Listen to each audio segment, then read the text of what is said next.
Yeah. I love that you say like bringing them back home to themselves as well. Cause I feel like my whole mission with bringing conversations like this to life is to like help people like go downstream, like make life a little Hmm. easier, like just like relieve a little bit.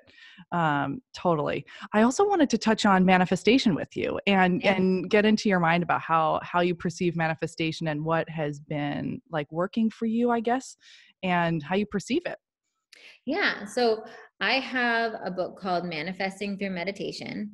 And part of it was inspired by that journey I shared at the beginning about how I really felt like I manifested all this stuff pretty much using meditation.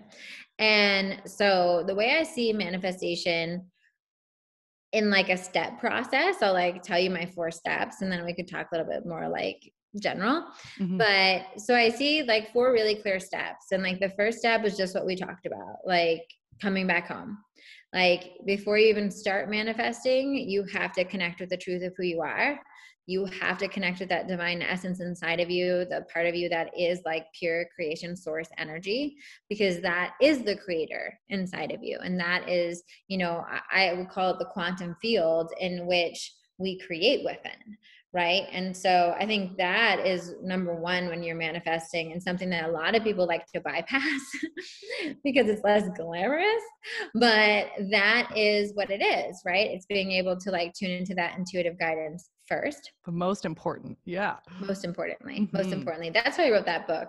So I was like, everyone's talking about manifestation and nobody's like, very few people are talking about this Right. very important first part of it. And then the second and third, which I'm sure everybody knows, is then connecting with your soul's desires, right? And I say connecting with your soul's desires and the essence of your desire because it's getting beyond what you see people have on Instagram or the way you've seen anybody else do it, out there, and really going into your soul and saying, what do I feel like in a vacuum without all this like influence of, around me? What do I really want? And what really like resonates with me? Because the definition of success or a joyful, juicy, fun life is different for all of us.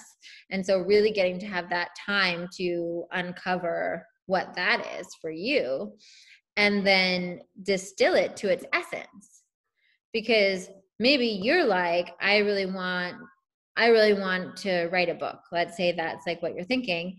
And then you distill that to its essence. And what you really want is you really have a message that you want people to hear. Mm. You have an important message that you want people to hear. And the way that your human mind is kind of creating a thing is that like that has to come in the form of a book, Hmm. right? And there's nothing wrong with that, but it's good to know the difference. That like, okay, the way I'm seeing this essence of sharing my message with the world manifest is a book, but knowing that that's not the only option for how it's going to manifest, right? And that actually, if we keep on doing step 1, and then we hold the divine essence of step 2, that you'll be guided. And so maybe you're guided and you end up starting a podcast, Right. right? And you're like, oh, wow, the universe just, or whatever you want to call it, creator energy was just like, this is the fastest way to get that message heard. Hmm. And that's what you need. That's what you desired, right? So that manifested really fast. Doesn't mean you can't have a book or whatever. That can't happen at some other point.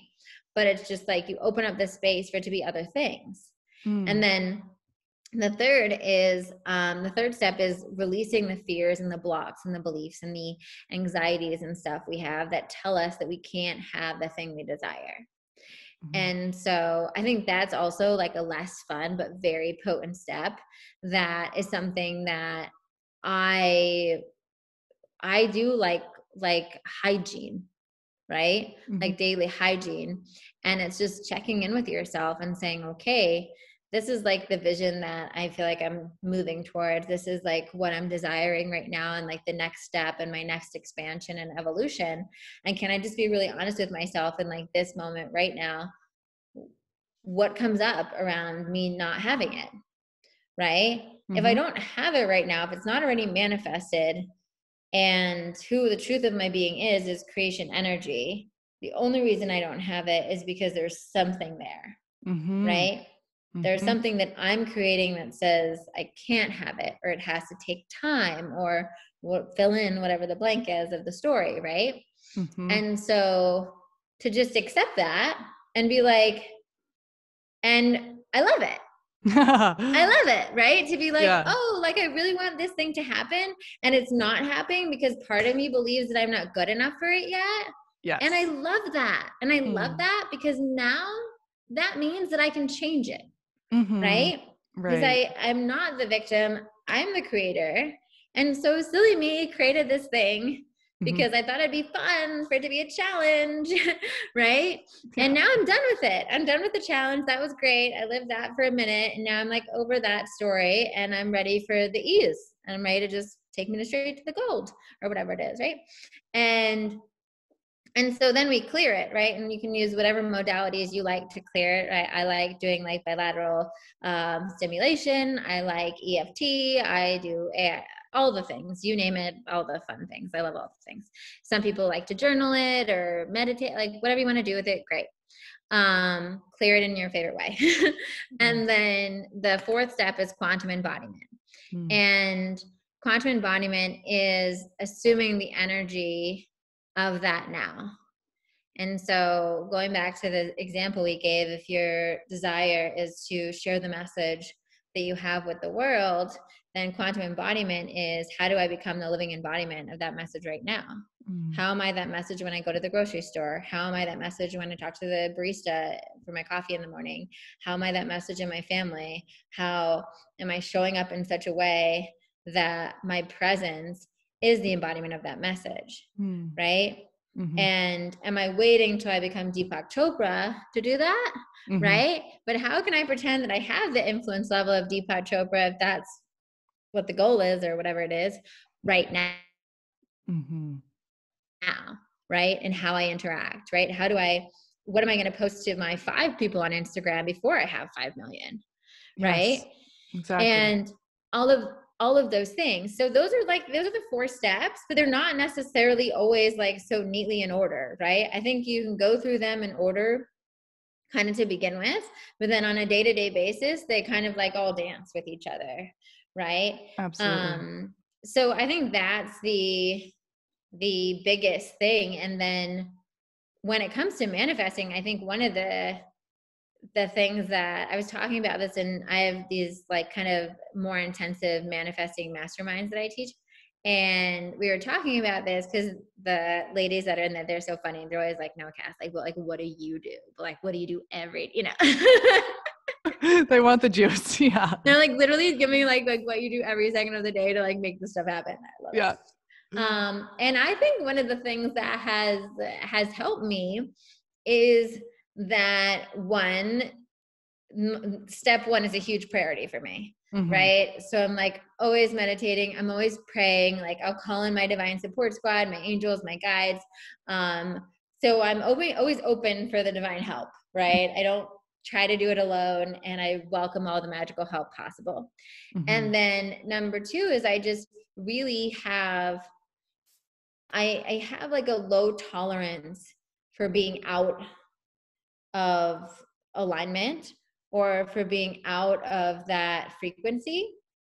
So when stuff happens, as it does, because life happens, right?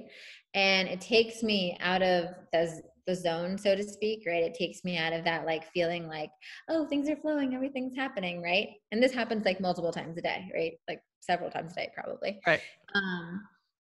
When it happens, I just bring myself back faster, right? I don't let myself linger there too much. I notice it and I'll be like, oh, wow, like I'm feeling crummy around this just dream or desire or goal or something I have right now. I'm not going to pretend I don't feel crummy. I'm going to like, okay, what's coming up there? Why do I feel crummy? And I'll just be like, at this point, sometimes it only takes 5 minutes, right? To just sit with myself and be like, where is this feeling coming from? Okay, it's in my heart. And I'm feeling like, okay, it's the feeling of helplessness.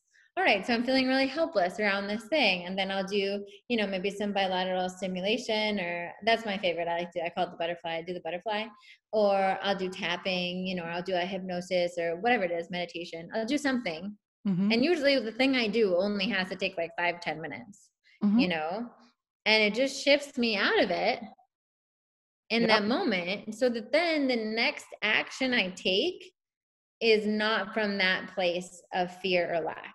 Amazing. Right?